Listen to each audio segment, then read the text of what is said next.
Your Excellency, Deputy Governor of Anambra State,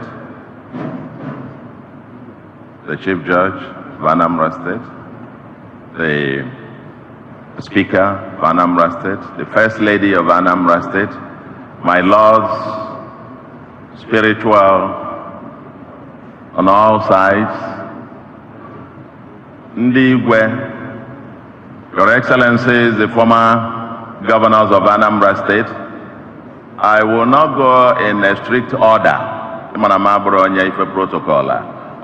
not forgetting the national chairman of the only progressive party, the pioneer progressive party in Nigeria. Then our own quintessential Chief Emeka Anyoko, GCON, former Secretary General of the Commonwealth. Captains of industries here, I can see quite a lot of them. I see Dozie, I see Innocent, and so on and so forth. The Reverend Fathers, Sisters, the bishops, and all the reverends here. Anambra Zulezweba. The Anambra Ekenemono. Anambra Kweno. Mono. Zono.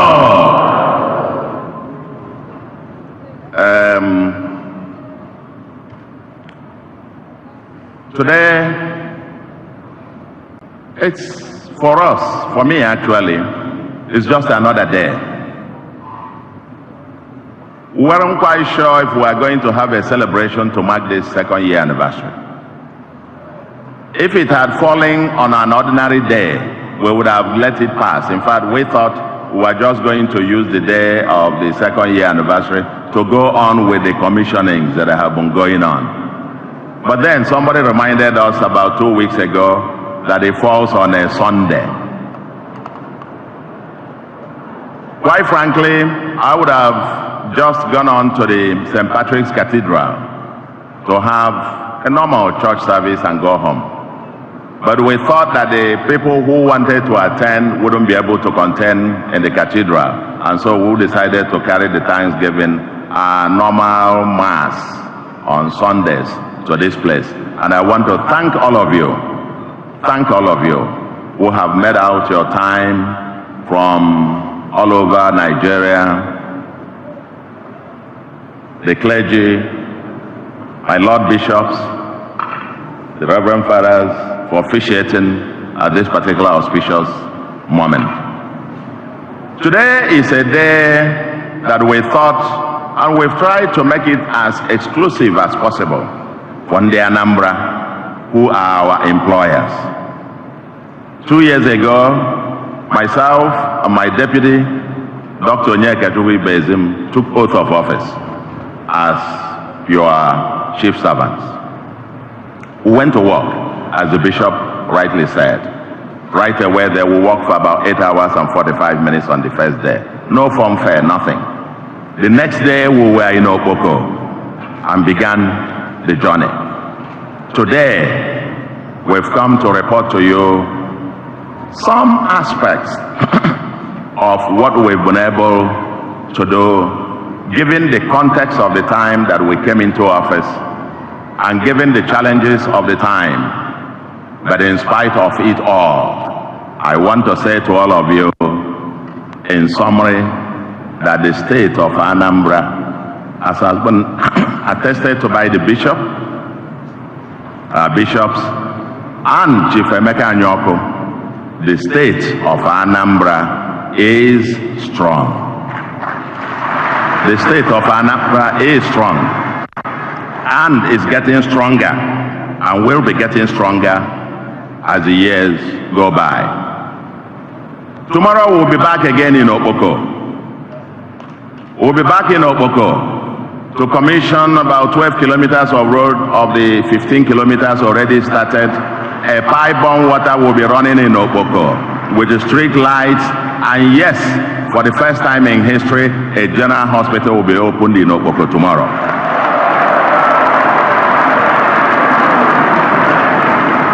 A few days ago, we were at Obo Family. The communities along that axis that have since the creation of Adam and Eve never saw a tarred road. And we saw the joy of the people. As we speak now, we are doing test runs of what we call Anambra Statewide water scheme. It's not just about Awka. It's being test run in Awka. It's being test run in Onitsha. It's being test run in Okoko. It's being test run in Okuzo. It's being test run in other Nnewi, and so on and so forth. Yes, we grew up with urban and rural water schemes with the dozens of the others. Yes, we'll be able to go from Amansi to Ufuma in a few days' time to commission that. Yes, we were at Onitsha the other day. As I speak to you, the Ochanja roundabout is no longer a refuse dump. There is now water fountain there to signal our urban renewal. Yes, we move around the state where we were commissioning this and that at Onitsha. The crowd was there applauding us and telling us that because we've gotten cows largely out of the markets and out of the streets in Onitsha, today people now come back again from all over the country to shop in Onitsha again, and they're having money back in their pocket. Yes, the KK, please, thank you very much.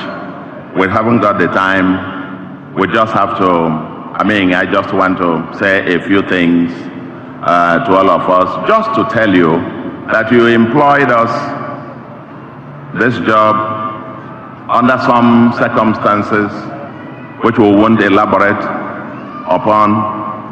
But today, like I said, money is getting in the pockets of people. That's the testimony of the keke drivers. The bus driver at Onitsha, who carried his entire earnings, the only thing that he earned for the day, to give to me, please, in appreciation.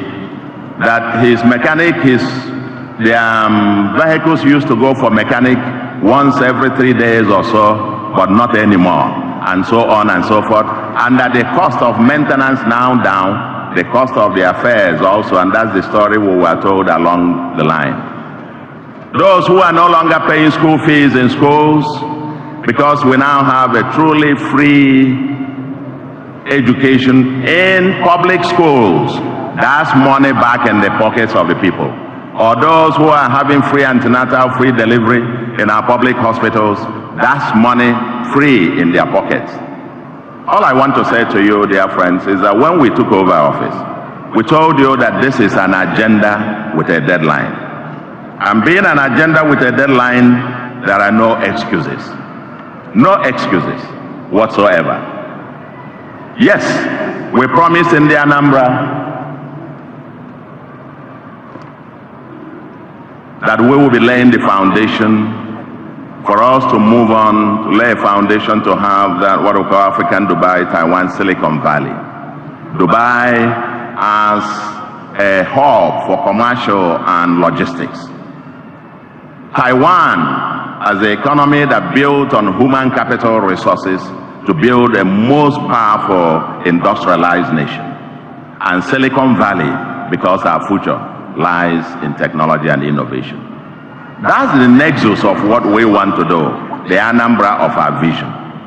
And we told you we want to build Anambra, lay the foundation for Anambra to become a smart mega city. But it has to be an international city to achieve our objective. It has to be that state where the citizens, if they choose to go anywhere else in the world, it will be by choice, but not under duress. To build a livable and prosperous homeland. And we're armed with two major documents as our compass. Our manifesto, the People's Manifesto, and the other one, Anambra Vision 2070. Armed with these two things, we began to work. But it is just like His Lordship said, You're not going to begin to overnight, you'll have a Dubai, Taiwan, Silicon Valley, when you have criminals taking over 8 local governments when we assumed office, and kidnapping and killings were daily occurrences. That's not under condition you do that. You're not going to do that when you have filth and waste and so on all over the streets and all over, where you have arboros take over the entire space of the land, or where about 35% of our land space is being threatened by gully erosion, and so on and so forth, and then the state of public finance, as it were. We needed to pull back to get down to the fundamental basics. And what I want to say to you today, what we present to you, we're not going to go into the full details of it. My people tried to put it together, and they came down with about maybe 100 and some, 200 and something items. I said, no, go and cut it down to no more than 100 that we'll be able to share. We're going to get copies of them, but I'm going to now speak to just the nuggets of some of the highlights of what we have here. But I want to say to you, the Anambra, as I said a moment ago, the state of Anambra is strong.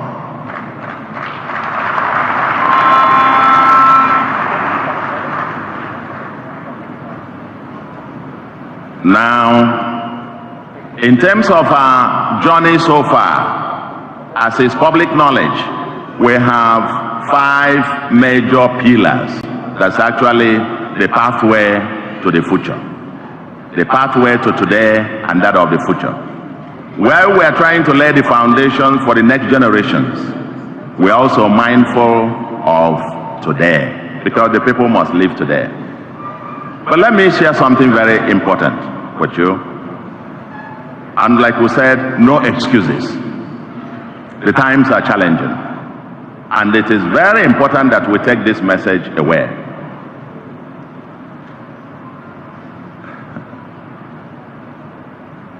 You all know the challenges that we have, that have come upon us in terms of the national economy, the exchange rate, the subsidy removal, which were inevitable disruptions that had to happen because we were in denial for so long. But having come on now, what is evident in the Anambra is that the resources available to government today, and it is important that we all take this point home, happen to be a tiny fraction of what was available in years past. In fact, I went down the memory lane and I went back from 2004 to 2024. In terms of the annual, both coming from Abuja and everything, spending on year-on-year basis, each year came to some hundreds of millions of US dollars. Each year. In fact, it reached the peak of about $1.1 billion in 2013. Today, if you even go by the value, the purchasing power of money, Naira, then, on monthly basis, Anambra was receiving between 34 million US dollars to 50 something, 60 in some cases, which if you do the conversion today, you'll be getting between 50 something to 70, 80 billion on monthly basis. Today, if the current trend continues, the current trend of what we've got in January, February, or even later last year continues, we might actually end up at the end of the year receiving less than $100 million, which will be at the peak period less than 10% of what Anambra got at the peak period, and at best times maybe 20, 25 or even less percent in terms of the resources. When cement was costing a few hundred naira, and today you pay over 12,000 to do the same thing. When diesel was about less than 100, now you pay 1,006, 1,007. But you still have to fuel the same vehicles and so on and so forth. We are intentional, very deliberate about doing more with less because we are facing an extraordinarily difficult circumstance in Nigeria. But you know what? Tough times demand for tough managers and tough leaders. That's why we came, that's why you employed me, and that's why we decided to lay a template to say before we even go on, it is very attractive. Every governor that comes, banks flood you with offers for borrowing and so on and so forth. But we decided for the first 2 years to demonstrate something, capacity to do more with less. And so far, as has been said, for 2 years, despite receiving about 25% in real terms or in dollar terms of what was in the past, we've chosen deliberately not to borrow. And people ask me, I know my Lordship, Bishop Ezoka, has asked me this question more than 4 times. How do you do it without borrowing and with the difficult circumstances? And my answer is that we are doing so because we are executing the most austere government ever. As I speak to you, I'm not taking any salary. I'm not paid any salary by Anambra State government. Even the First Lady of Anambra doesn't have any official car. She still drives my personal vehicles. We are executing the most austere government ever and directing resources, cutting waste, cutting the cut of governance to bare bones, and directing resources, prioritizing them to what is the most important for the people. And so what you will say, us delivering, is that we are determined, at least if I can't do anything else, having been governor of the central bank and not just another governor who manage the resources of this country with annual budget of the central bank over $2 billion. Now I have to manage the one of Anambra with less than 200 million, a fraction of what was there in the past. We needed to demonstrate that it is possible. It is possible to give people basic value, albeit that from this year we will be changing gear. And when we change gear, Anambra, you ain't seen nothing yet.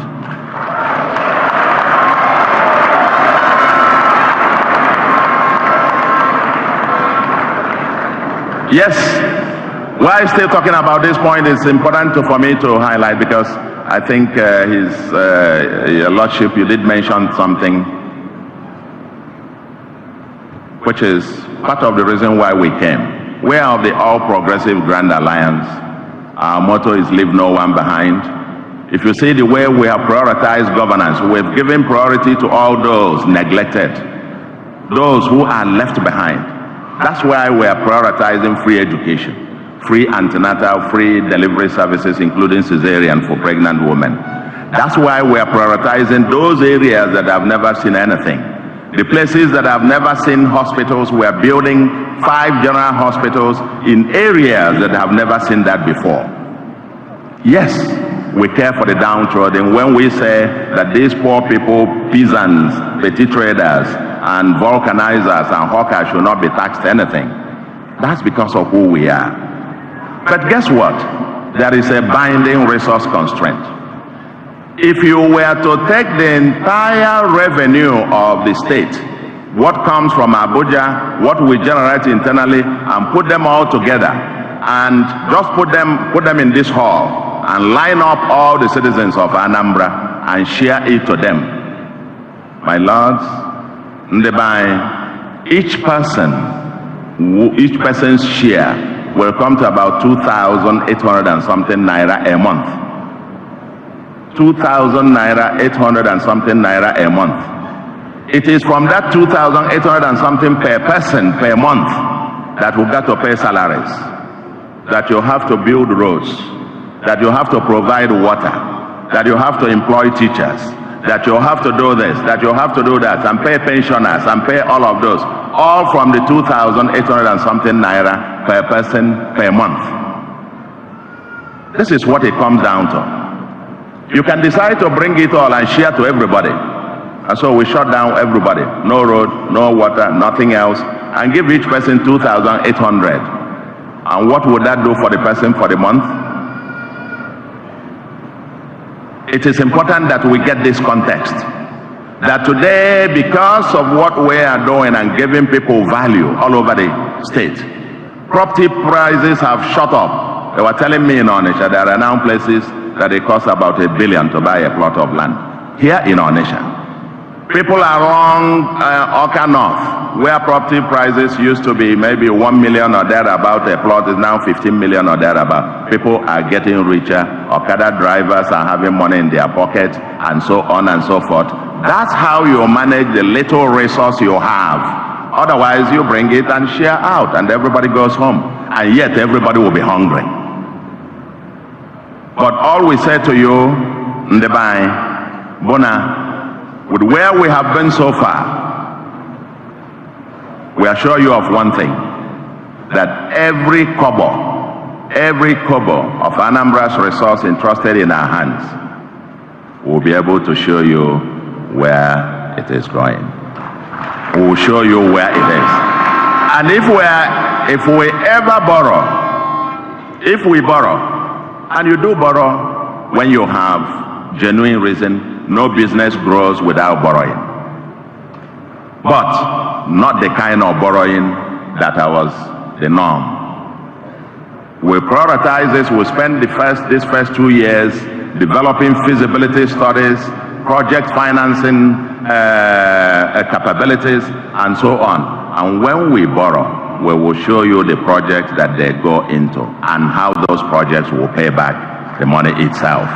We want to, it is not by accident that Anambra has now been adjudged among the top 5 states on fiscal sustainability in Nigeria. This has happened over the last 2 years. So, now that we have a handle on it, we'll now move to the next steps. Now, I take you through just a few, just to give you some highlights. On security, law, and order, this has already been pointed out. Where we are, you knew where we were before we came in, and sustained response. At least most of these 8 local governments have been recovered, and Manam, even after fighting all of those, you never, because it's a lucrative criminality. These guys have gone into the bush and they have seen the benefits of kidnapping for ransom. So occasionally you will still have these pockets of stuff ongoing. But we are determined to rid Anambra of criminals and criminalities. The Truth and Justice Commission, we set up the Truth and Justice Commission to get to the remote and immediate causes of our insecurity in the Southeast and Anambra, led by Professor Chido Dinkalo. They have just submitted a very seminal report, and I will tell you that is historic. And we are going to even discuss with our brothers in the rest of the Southeast for us to get into the reports, various volumes, because they get to the heart of where we are and what we need to be doing going forward. But it's a long-term journey. We established, of course, restructured our vigilante service. We established the anti-touting, the SASA, which is now the fear of SASA in Onitsha, is the beginning of wisdom for our touts, and so on and so forth. Digital transformation in the justice sector, solar-powered courts, small claims court, Bureau of Missing Persons, some executive bills that have been passed by our very hard-working, House of Assembly. I must commend at this point the Speaker and members of the State House of Assembly for being so patriotic and committed to the progress of Anambra State. I also want to commend the Chief Judge and the Judiciary for standing up. I understand this is the second, in terms of effectiveness or efficiency of the Judiciary, that ours is second only to Lagos in terms of the number of cases they try and judgments given every month. I want to commend you, Judge, and through you to the members of the Judiciary. We must also not end without thanking the members of the armed forces.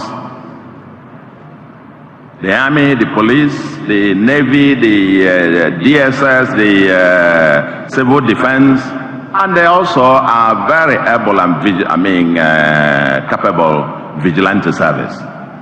These people put their lives on the line so that we will be able to sleep. They have done quite so much, and I will continue to appreciate you going on. Now, I won't want to get into all of those.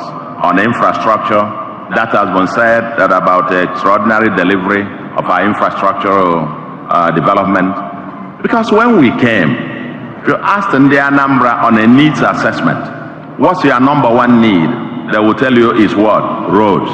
Number two, roads. Number three, roads. Before they come to the fourth one. And so we declared a state of emergency on roads. We faced a circumstance where complaints everywhere, this road, that road, the other one, and so on and so forth. But you know what? We decided that we're not going to play politics with this. Enough, because government all over lost credibility with the people because we kept lying to the people. We decided to do something different, and that is that why we prioritize this instead of coming to flag off 1,000 roads when you have money to do only 10. And then erosion, fraud comes, and then erosion develops in most of them. Everybody says this road was awarded, this one was awarded, this one. Even if you take the entire budget of the state into one local government, you will not finish doing their roads. But we prioritize very strategic roads that have interstate and intra-local government linkages, that have taken you to those neglected, to the food producing baskets, so that poor farmers can bring their goods to the market, and so on and so forth, and then to regenerate our urban areas. But so far, we've flagged off over 400 kilometers of roads, about 247 asphalted, but at a quality that Anambra has not seen before. And when we talk about sub-cement stabilization with stone base before the thick asphalt, whenever we moved around on roads, I remember one bishop, an Anglican bishop during the synod, was pleading with me publicly, please, I should make sure to give Anambra the Ngige quality of roads.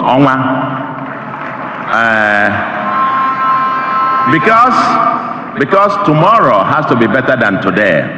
We are now intentional about improving on that Ngige's quality of roads and give Anambra better than Ngige quality. But there is something more to it. We are delivering this at the least cost, completing and asphalting about 247 kilometers of road, ladies and gentlemen. That is record broken. It is not by accident that one of the major newspapers, I think they will be having the ceremony a few weeks to come, have declared us as the 2023 Governor of the Year in terms of infrastructural transformation. At over 240 kilometers of road asphalted in 24 months, that comes execution capacity of over 10 kilometers every month that we have been in office. I can remember. We're not talking about the flyovers or the bridges and so on and so forth. And anyway, the erosion projects that have been completed all over the place, Benato phase 1, coming to phase 2, Nobi, Ezioko, Awka behind the Kweme Square, and so on and so forth, even the federal highways. Our zero pothole program is on course. And from late last year up until now, I understand they've measured it that about 392 kilometers of road has been made motorable again, just by repairing the dead traps on many of these roads, so to speak. It is an initial thing. And thereby, we are set. If you go to where we're having the Anambra Government House Governor's Lodge, you'll come to realize we are determined that as in the Anambra, we are about the only state that I know, I don't know any other, that was created about 33 years ago where the governor lives in a different town and the capital is in another town, where you still haven't got a functional government office or governor's office. In the Anambra, within the next few months, we will break that if it's a cost. After 33 years, Anambra is about having a befitting government house and governor's lodge here in Awka. We are doing comprehensive modernization of the Chukwuma Square. You won't recognize it again by the time later part of this year. Reconstruction and upgrade of the Anambra State House of Assembly. Ongoing construction of the abandoned Awka shopping mall. 17 new buildings are going on for the commissioners. Doing the Anambra House in Lagos. Renovation of Ministry of Justice outstations at the Newe, Tuacha, and so on. Then we are diversifying Anambra's energy mix. I'm glad, my Lord, you did mention about power. We are prioritizing power. In fact, when I came in, we set up the Anambra Power Committee. Now that the law has been amended to give, it used to be in the exclusive legislative list.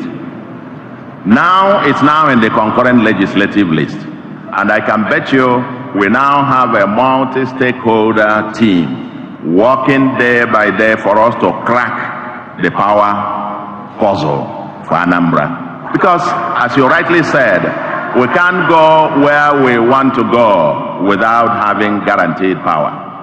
But you know what? We have learned something from our brother, Prof. Naji. Prof. Naji, I salute his courage, particularly courage.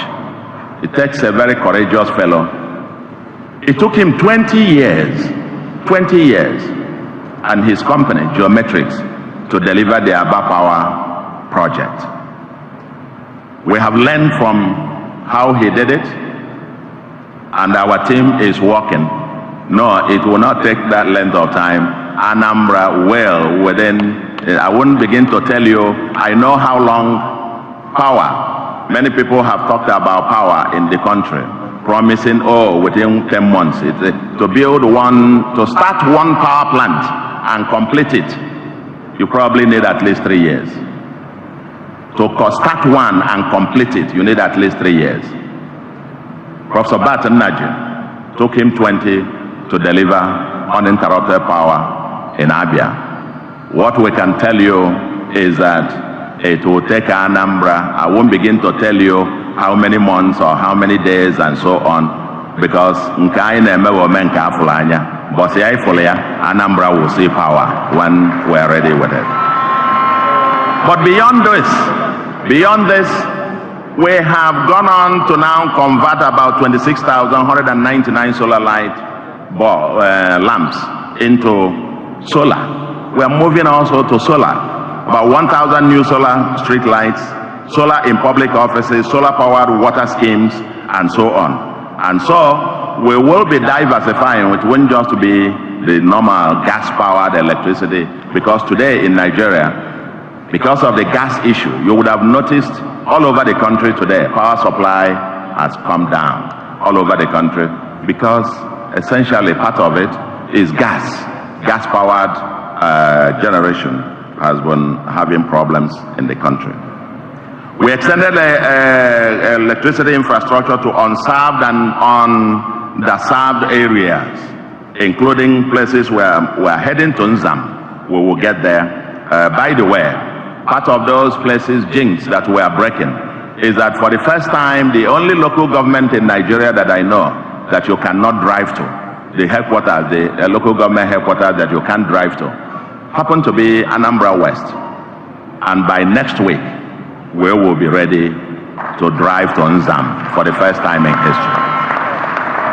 We're also taking electricity there. We are not yet there, but we are intentional about making sure that it's not only that they are accessible, but we can also get there with electricity. And then the Aguleriotu, namely Impunando, Ezi Agulotu, and then Nuguotu, and so on. 33 kV line has been taken to Umona. from Agolo. And we are working on the regulatory policy framework to enable the private sector participation in the area of power. Unfortunately, I think Sir Michael of EEDC will enter an MOU with EEDC. He was supposed to be, I think, the issue about the flight is not there. But we've put all the stakeholders in one room, and I want to believe we'll be making fundamental progress in time to come. Again, there is history in the making. Massive statewide pipe-borne water schemes ongoing. I've talked about that in a moment. Mobeloge will be going on the commissionings. Major urban water in Awka, Utuocha, Nnewi, Obizi, Agwata, and Greater Onitsha will soon be fully operational, and then test runs already ongoing in these places. We also have some other ones in that will take up in Agolo, Okozo, Umunze, Obosi, and so on and so forth, and rehabilitating and converting about 75 rural water schemes to get on. Oga Ineto, Ainejaba Pompime. Even in the 70s, in Onitsha, Fege, you fetch public water. But I'm sure those in their 20s and 30s don't know what it looks like. But I can bet you that that is being broken. Development and rehabilitated water schemes, where our firefighting capability is being enhanced, emergency response. At least we've gotten down to about 96% emergency response capability, and that is going on. And let me also tell you, we're intentionally embarking on urban regeneration programs. Regeneration of Onitsha, because Onitsha literally died, and our people are moving over across the river in search of greener and more habitable place. But I want to report to you in the Anambra. Somebody said it the day we went to commission Port Harcourt Road, Niger Street, that this man promised us Dubai, Taiwan. He came, Bidogodi, Pocha Gota. Pocha Sia Gota, Miliwe, Babakwana River, Niger. He was just describing it in his own understanding, the step by step that we are taking to recover our place. Because by 2 years ago, when it rained, the entire Onitsha South and much of Onitsha got flooded. Water flood will get to people almost getting to drowning point. And in one secondary school, they confessed to us that 2 years earlier, 3 of their students died, were drowned after rain. But now we've opened that up, opened back Wangene, and opened the channel back again for the first time now in over a decade or so. Runoff water, flooding can now get back into the River Niger. And we are now intentionally rebuilding Onitsha. Today, like I said, Ochanja Roundabout is no longer a refuse dump. It's now a water fountain. And that is the way we make the message. But while we are regenerating the existing ones, Onitsha is the biggest industrial commercial city in the southeast. Onitsha will be in the Igbo. There's nobody from southeast and so on, that somebody from his kindred doesn't live in Onitsha. Because if Onitsha doesn't work, Anambra cannot work. If Onitsha doesn't work, Southeast economy cannot work. This is the largest market in West Africa. And so we are very, very intentional on getting this. Awka is gradually looking like a state capital. Awka is gradually looking like a state capital. Yes, and we are very intentional about it. One of the bridges that are being constructed beyond the Kulobia or so on is the one that connects the two parts of Awka across the express. That is also ongoing now. And while we are regenerating the existing cities, we are intentional about acquiring land and putting them in land bank, planning them into the cities of the, not just of the 21st century, but of the 22nd century. Anambra's landmass is the smallest after Lagos. If we don't plan today, Anambra will soon get fully built up as a chaotic ghetto. And so, we are planning 3 brand new cities. The designs already being completed. Awka 2.0 from Millennium City going all the way through Ndukwenu to up to the Mamu Forest thing. You need to see the design. I'm sure now some of us will wish to reincarnate again. Onisha 2.0, the other side of the second Niger Bridge. And then the industrial city that Christ's part of Agwata, Oboji, Gawa to part of Orumba North, Orumba South, then about over 4,000 hectares of land. Mahindra, the global consulting firm on industrialization and industrial policy, has completed the design and feasibility study for that. That will be the next new axis of prosperity in terms of industrialization. So, our housing infrastructural development on 214 hectares of land in Aguaba and so on and so forth. So these new cities is in the new industrial city. Revised feasibility study for Anambra Automotive Industrial Park. Completion of feasibility for the special agro-processing zone. Feasibility for our pharmaceutical manufacturing zone. And feasibility for the export emporium. These are now set, and we will be exploring alternative funding mix to kick them off for that Anambra of our dream. A groundbreaking for the industrial city will happen in no distant time. We've completed the Anambra Transport Master Plan, and this transportation master plan includes the one on transportation. Yes, we now have the master plan for Anambra's rail system. That has now been completed, and we are going to come on board about it. We are discussing with possible financiers. We put together the financing. Mana, for the rail to work, if again something must give.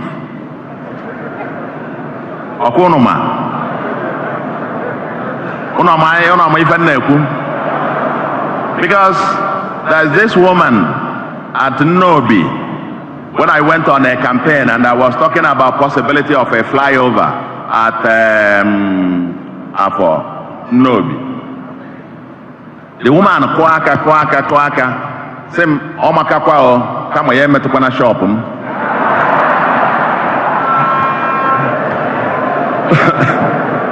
So, what I'm saying to you in the Anambra, the rail is nice. We are looking at all the options. One of the options that will go internally in the hinterland will require massive, over 5,000 buildings will have to give way. But this is the kind of conversation we are going to have as a people. This is the kind of conversation we must have as our people.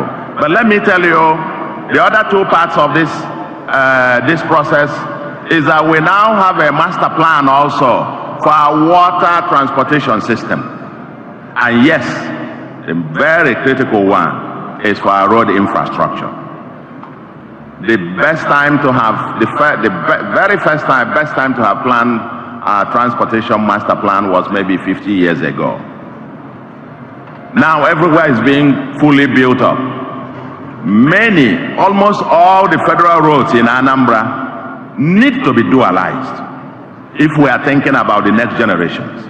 If we are thinking 50, 100, 200 years, all the federal roads in Anambra and all the trunk A state roads in Anambra need to be dualized for people to be able to move on. Because on the by, let me share with you, by 2070, we estimate that you'll have about 38 million people here in this tiny piece of land called Anambra.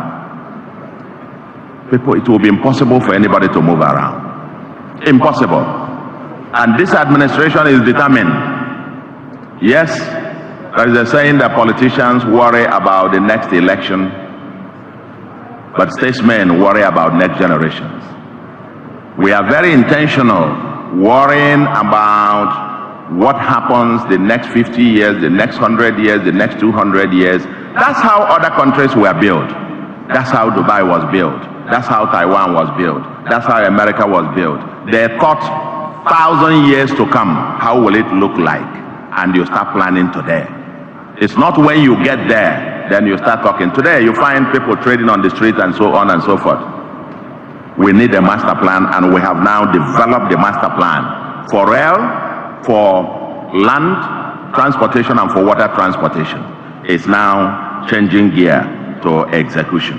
And then, yes, Onitsha Port is now been recognized as a port of destination and a port of origin. We are working with the concessionaire, and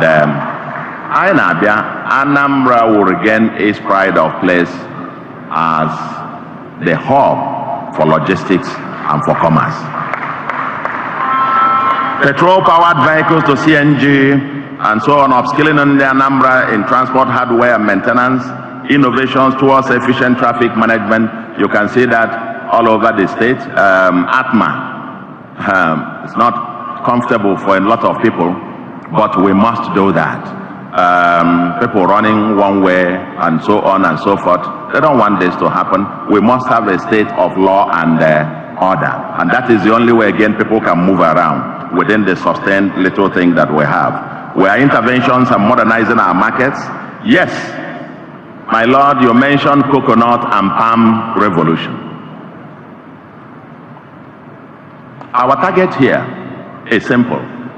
Our target, we have already planted about 1,140,000. We've distributed the seedlings to about 130,000 households. Our target is to be distributing a minimum of 1 million seedlings every year. We are now started the procurement for this year's own. Another 1 million seedlings will be distributed this year. Our target is to be able to distribute between 5 million to 10 million over a period of time. You can imagine when they are all grown, Anambra will be green. It will help with erosion control. And yes, any family that has about 10, 15 of those seedlings, nurtures them to maturity, a poor household in that will be permanently out of poverty. And we are looking forward to a new industrial ecosystem to process these commodities into whether exports or for local domestic consumption. There is a silent revolution going on in there. They call it the new Michael Okpara's regime. And then we're preserving the endangered Igbo cash crops, species such as Awka, Oji, Akuinu, bitter kola, pawpaw, and so on. We have ordered for hundreds of thousands of this year. We will also be distributing them. We must regenerate and get these things back on track again. We are distributing other endangered species and so on and so forth. Now, supporting all year-round rice production going on at Ifito Ogwari. Training of agricultural extension officers, where we trained about 150 that have now trained over 20,000 others. And what the yield that this is growing from about 7 tons to over 30 tons per hectare in some pilot cases. That's how we're going to be promoting agriculture. Anambra will change from just being a departure lounge to being a destination point. And we are intentional about this. Agolo. We had a mighty project we were going to kick off in Agolo, but we were delayed and distracted by issues of land and so on, which has now been recently resolved. But before that got resolved, because ours is an agenda with a deadline, we couldn't stay and wait. We've moved that, and then about 12 hectares of land here at the heart of the city. We're developing the Fun City. The Fun City that promises to be the largest 3-in-1 fun and entertainment city in West Africa, where you have the water park, the amusement park, the country club, and so on and so forth, all in one location, the biggest of it in West Africa, and this will be completed this year. The neighborhood park, we are doing that. Cultural renaissance on track. Yes. We talked about education, we are coming to that in a second, but we cannot have smart schools, smart education without having smart teachers. And that is our mantra is technology everywhere and everything technology. And we're very deliberate about orchestrating what we call the digital tribe in Anambra. And so besides recruiting 5,000 teachers and another 3,000 being under recruitment process ongoing, exclusively through competitive process, we also want to enable them with the cutting edge technology and skills, because you can't give what you don't have. If you are a teacher, you can't give what you don't have. But the quality of school resides in the quality of teachers and the quality of teaching. And so we are prioritizing teachers in schools and the quality of teachers, and with the supervision to ensure quality teaching as well. Anambra will continue to be the leader in this area. You cannot have a Taiwan of Africa without having solid education that is cutting edge. But that we are coming under to. Yes, on innovation and digital economy, the peer review by, I think, the National Innovation and Digital Economy Council, comprising all the states, met, peer review, and they all rated Anambra as the overall best state in digital technology development. We came second runner-up in tech and human capital, best state in digital infrastructure tech development, and first runner-up in e-government implementation. This is the states themselves rating each other. And Anambra came up on that. I don't need to say much more about that. Initiated investment in fiber optic for the last mile connection, solution Wi-Fi initiatives in some public spaces already coming, and citizen engagement. About 17 local governments are now being connected. The digital Anambra State Health Facilities Management Unit is now digitalized, and our GIS, Geographic Information Management System. Soon, it will be able to have digitally enabled process of land administration that people should be able to obtain and change their certificates of occupancy. Our target is to be able to get that. Now it's about a week from months in the past, but our target is to be able to get it to a maximum of 72 hours, and that is ongoing as we speak. Anambra Silicon Valley, the digital tribe, level up Anambra, where about 20,000 of our youths have been trained in the basics of ICT techniques, and SID currently, Code Anambra is ongoing, and about 2,000, little over 2,000 people are undergoing that training, free of charge. Costs millions for people to go through that kind of course in some other private enterprises, but we are partnering with some others and providing over 2,000 on their number our youths with this. And temporary SID, the Solution Innovation District, is out there up and running, and every day hundreds of people are going there to learn digital skills. And guess what? We're also prioritizing to build our own, what we promise to be Anambra's own Silicon Valley, where you have the current government house, 13 hectares of land from there down. We're devoting it to become the innovation district, the Solution Innovation District, and its iconic first building we'll be doing the groundbreaking next week or two.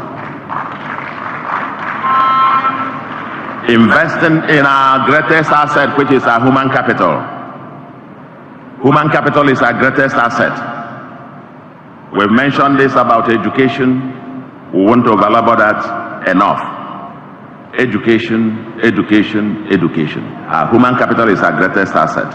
And therefore, we are prioritizing health and education. And leveling up with the digital school, like you said, 5,000 teachers recruited, 3,000 being processed, and 2,000 laptops were distributed on Monday, and more to come. And then, this getting the poor to have access to qualitative education is the only way to level up opportunities. The difference between the children of the rich and the children of the poor is opportunity. If you give the children of the poor the same opportunity as the children of the rich, I bet you the children of the poor might have the possibility of leveling up and overtaking the children of the rich. Much of the country, we have been creating dynasties of poverty, where the children, for me growing up, I attended the same primary school. The children of the rich and the poor attended the same primary school taught by the same teacher. Not anymore. Today, the children of the rich attend top-notch private elite schools, and the children of the poor, especially the poorest of the poor, are condemned in poorly resourced public schools. And therefore, where they get little or no learning outcomes, and they end up with nothing, garbage in, garbage out, they end up themselves being poor with little opportunity in life.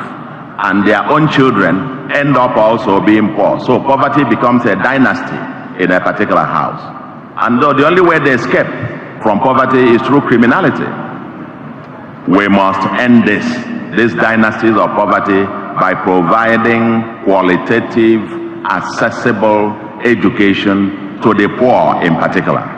Here, I want to appreciate the church, the Catholic, the Anglicans, the Pentecostals, the Salvation Army, for investing in education.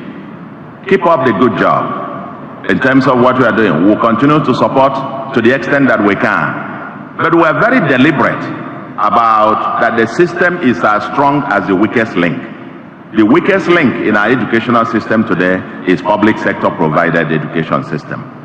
So while we encourage and support the public sector education, the mission schools, we also have to be deliberate about government schools, because it is the primary job of government to provide this.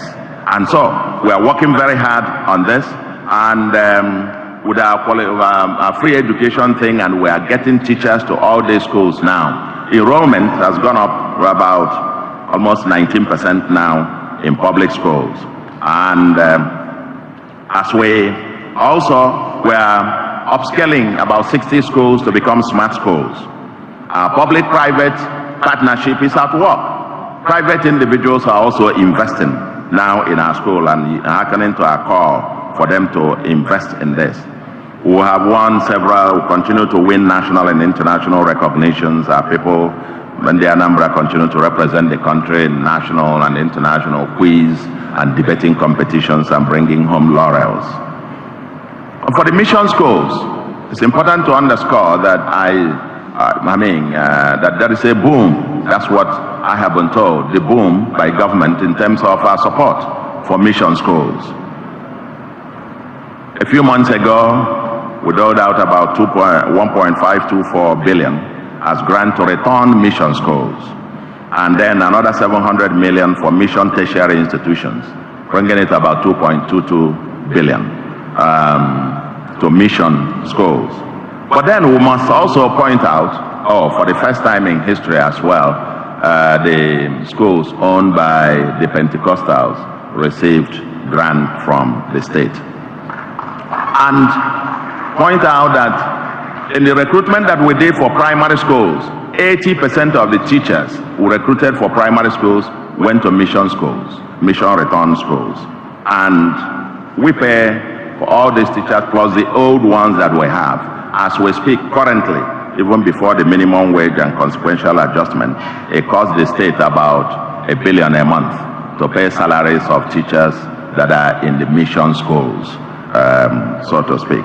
We broke the jinx about UBEC counterpart funding that has now delivered some billions to ASUBEB, and with which they are now implementing massive upgrading of primary schools. We've launched free antenatal and free delivery services that have just grown up. About 42,076 women have received or are receiving free antenatal here in Anambra. And every month, from an average of about 200 women that delivered in public hospitals in the past, we now have thousands of them and 44% of these women who deliver free of charge, including free cesarean operations in Anambra, are not in the Anambra. Very important to underscore that.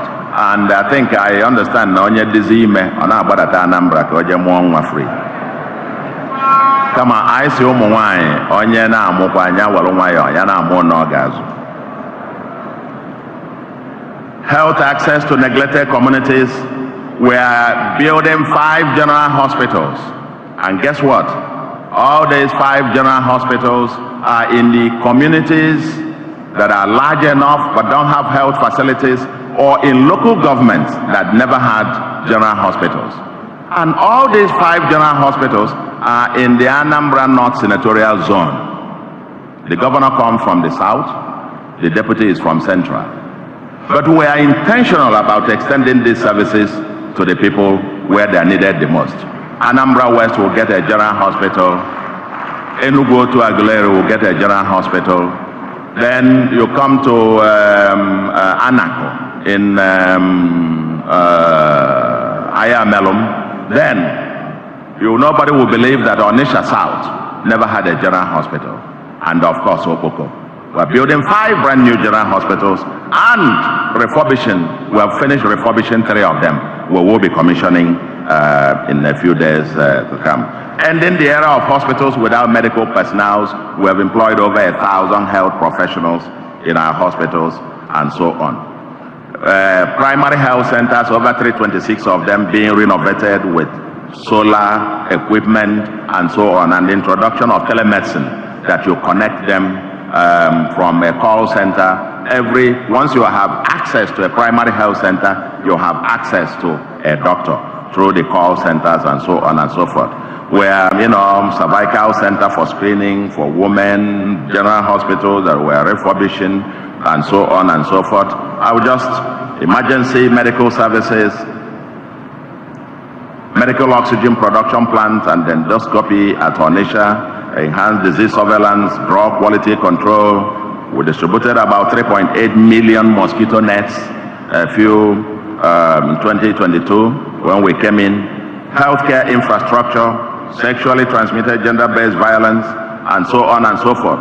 Yes, 1 youth, 2 skills.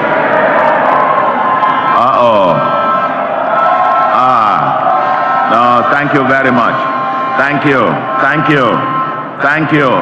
This is a unique program that I think we are mainstreaming, and I think the rest of the country has something to learn from this.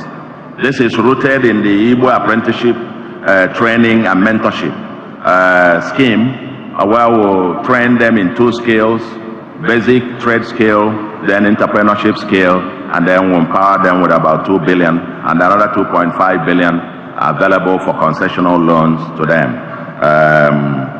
And then reinventing and mainstreaming of our sports economy all over Anambra now. Then governance and value system. We are getting to the end of it.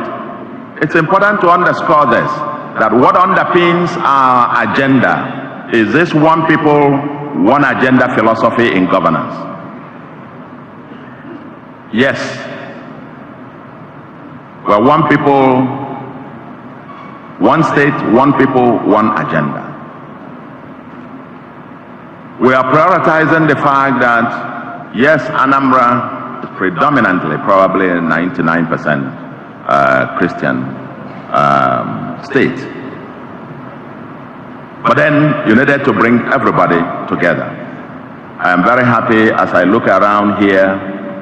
This is a mass service, but I look on there and I see the bishops. Unfortunately, today coincides with the day that they are ordaining, I think 4 bishops of the Anglican Communion, so all the Anglican bishops are not here. They had to excuse themselves. But it is fair to say that if I get on to the preaching of the papacy on ecumenism, that we are one body with a Bible, in the body of Christ, we are one. And we've tried to preach this all over and reflected it both in the character and the form of our administration. That somebody said to me that interdenominational tension that existed for over 20 years, that in a few months, you've been able to bring it to next to zero, as it were. And to the point that the CCC, the Anglican, Methodist, and so on, wing of CAN, had to give us a very special award as Father of Ecumenism. And the Pentecostal Fellowship agreed. And to give that to a Catholic like me, an Orthodox one at that, says volume about the way that we have tried to unify the state and bring down this tension down so that we can focus on the process of transformation of the state. Competence is a primary consideration. Competence is a primary consideration as we do recruitment and appointment in public service, without regard to state of origin, ethnicity, religion, denomination, or political party. Recently, we just appointed the permanent secretaries, two of them. One is from Abia and one is from Osun State. That's who we are. We preach merit at the national level, and in our respective states, we should be able, they say, be the change that you want to see. In the state, in Anambra, we are providing that leadership. By living out what we preach should be the model for Nigeria, where you have a merit-based appointment, merit-based recruitment, merit-based. That way, Nigeria cannot move anywhere without having a merit-based system. And this is what we are mainstreaming here. Some of my officers are not from Anambra State. My appointees, my chief press secretary is from Edo. Even the head of the digital thing is not from here. It's from Imo, and so on and so forth. So this is the way we do it here, to mainstream the one people, one agenda. We are prioritizing infrastructural facilities to those who need it the most, not necessarily out of political patronage. And increasingly, a lot of Anambra are embracing our public-private community partnership and investing. And throughout the Christmas and January, I was busy commissioning over 40 kilometers of road done by private individuals and so on and so forth. We are mainstreaming prudence, doing more with less. I've talked about that in the past. Civil servants welfare enhancement thing. Even before the removal of subsidy, January last year, we implemented a 10% increase in salaries of all public servants in the state. There is ongoing negotiation of the minimum wage.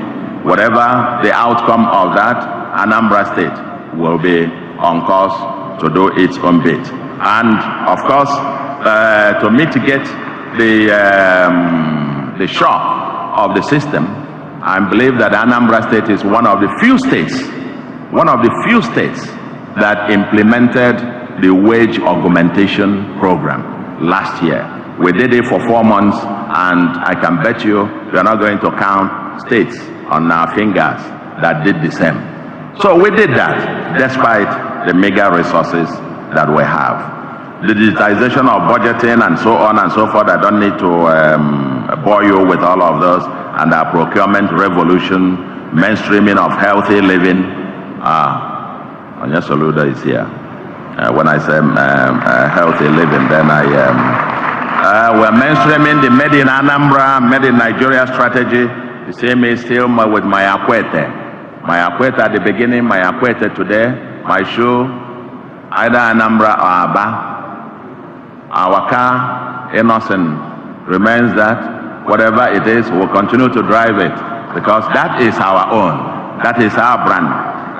That is the only way to go. If we want to create sustainable wealth in Nigeria, we all must patronize Made in Nigeria. That's the only way to create wealth. Local government system,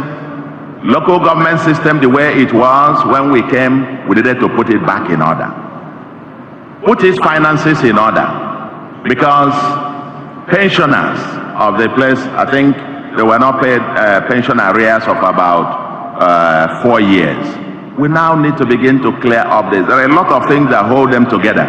You need to streamline and clean up, then for each of them to stand and become viable entities as well. We are strengthening their capacity to be able to deliver services such as waste management and other primary health care and education as well, and so on and so forth. And we've reconstructed 5 local governments, completed renovations of some of them. I don't need to bore you with all of those. And yes, we are now getting ready by dealing with the foundational issue, because people say, when are we doing a local government election? I am very much for that, for local government election, but we need to put the foundation for that. And the foundation for that is that we have now, what we had before as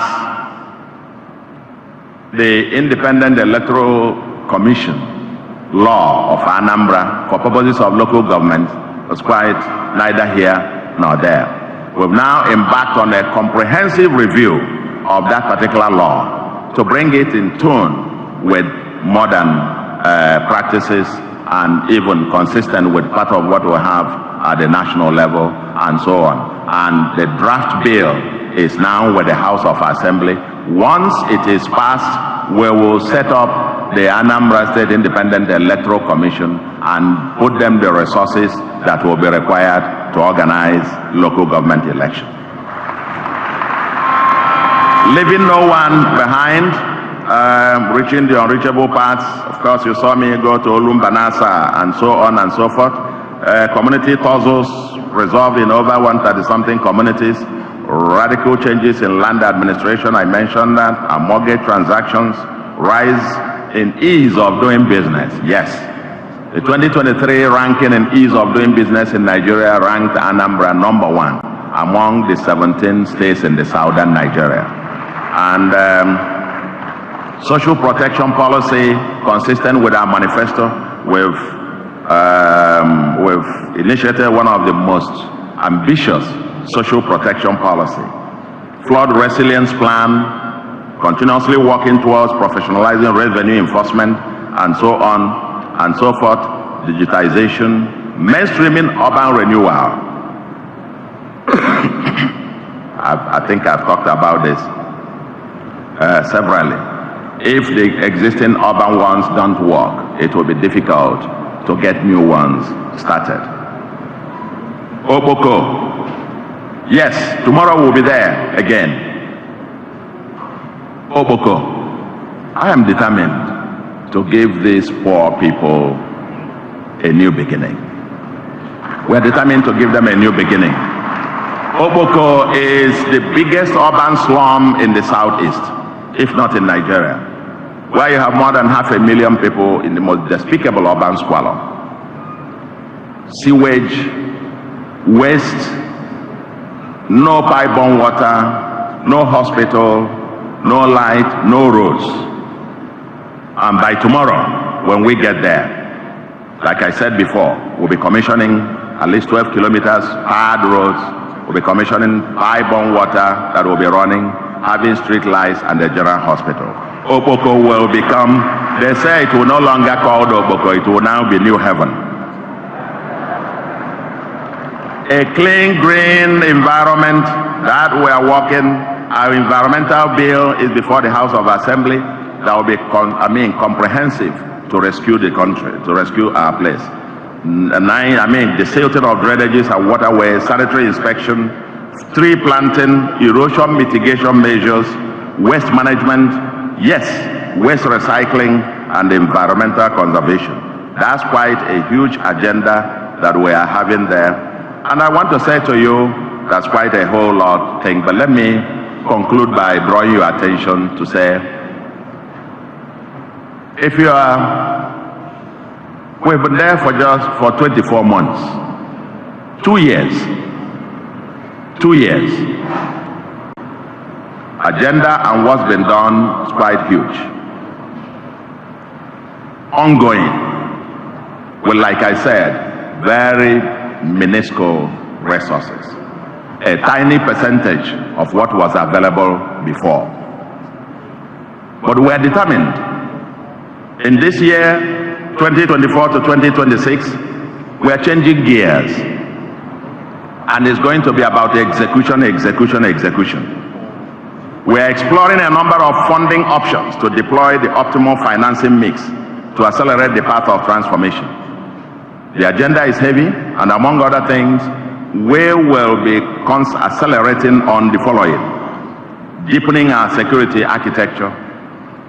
We will be deepening our issue on technology, innovation, and digital economy, on health, education, and human capital, making Anambra a destination point and development of solution for city Awka, and other entertainment and leisure cities.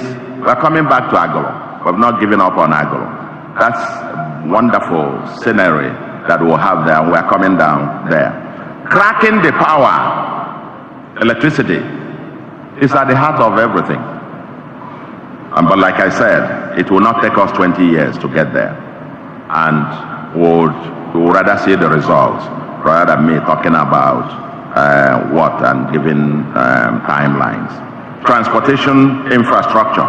Yes, within the next few weeks, we will be doing groundbreaking or flagging off the dualization of some major roads in Anambra, albeit even federal highway. We will deliberately want to link Nnewi to the capital. We deliberately link the Ekulobia axis and so on to the capital. You know, the four major cities that were designated as urban towns by the Jinwobodo administration in 1981 happened to be Awka, Onitsha, Nnewi, and Ekulobia. And in the first phase, we must deliberately link these cities together by having dual carriageways that can now, if you are coming from Nnewi to Awka, 15-20 minutes you should be there. If you are coming from Ekulobia axis or whatever, 15-20 years. And we are starting off. We are starting off from Amobia down to Ekulobia to Oga, boundary with Awka. And then we have the next one. And the next one is to link up from Wago Agolo.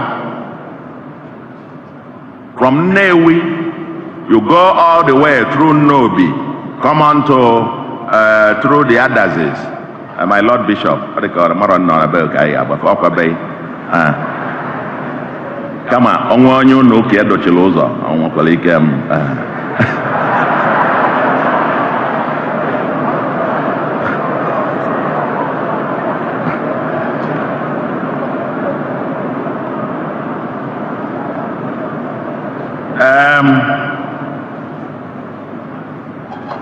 so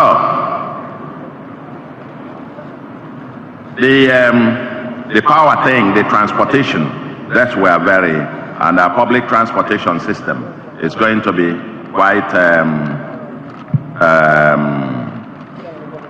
heavy. Urban regeneration program and so on and so forth.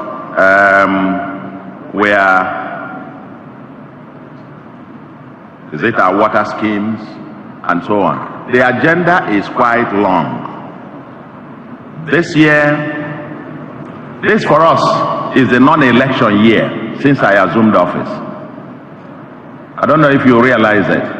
2022, after swearing in, a few months, 2 months later, primaries, then campaign, then general election in 2023, court cases, tribunal, appeal. It's only in 2024 that we haven't got any elections. And for us, every minute, even though we've focused literally every minute of our time, but even this year is going to be even much greater, because we're going to intentionally be getting down to execution and commissioning. What you've seen quite a few things, symbolic ones. We are coming. From now through next year, we will be commissioning and commencing, inspecting, supervising, and getting it all done. For us, for the, when I said to Ndemai, is that we all got to get it done together. We need the strategic partnerships. Partnerships of Anambra Nine, partnership of the diaspora community, partnership of the federal government, the captains of industry, partnership of the international community. We need all hands on deck to get it done. This land, Anambra, has all the potentials to be an international smart megacity. We have all that it takes. And for it to be so, we have already got an airport and probably a second one to come. But we also have the river port, which has also been designated as a port of origin and port of destination. I've been working with the concessionaires to make it happen, and the federal government. And now when you put together all this that we are trying to do, we all need to work together. Whatever anybody can do. I told our morning people when I went to see them either in Lagos or in Abuja, I said, sooner or later, if you ask me, how are you? I say, how many kilometers have you done? Because the entire resources available to the government of Anambra is less than 1% of the income of the Anambra. As I broke it down, if you bring it and share to everybody, each person will get 2,800 naira. Very minuscule. Unless we mobilize our people to action, we're not going to be able to go very far at the speed at which we want to go. Yes, we will be considering alternative financing modes. Like I said, if we need to borrow for specific project financing that will show how they pay back, we do that to accelerate those. Yes, a few days' time we will be having the groundbreaking of this 10-story hotel thing that will signal the birth of the new Awka. That is going to come. But this year is execution, execution, execution. We haven't got any time to waste. And I invite all of you, when I ask you to join us, let's do it together, that the politicians are worrying about election. The statesmen are worrying about the next generation. Let us join the statesmanly train and worry about generations unborn, so that by next year, when we meet again, I want to say to you, what you are seeing, what you've heard, and what you will be seeing in the next few months, I still say to you in the Anambra, as the Americans will say, you ain't seen nothing yet. Thank you very much, and God bless you. Mr. Soludo.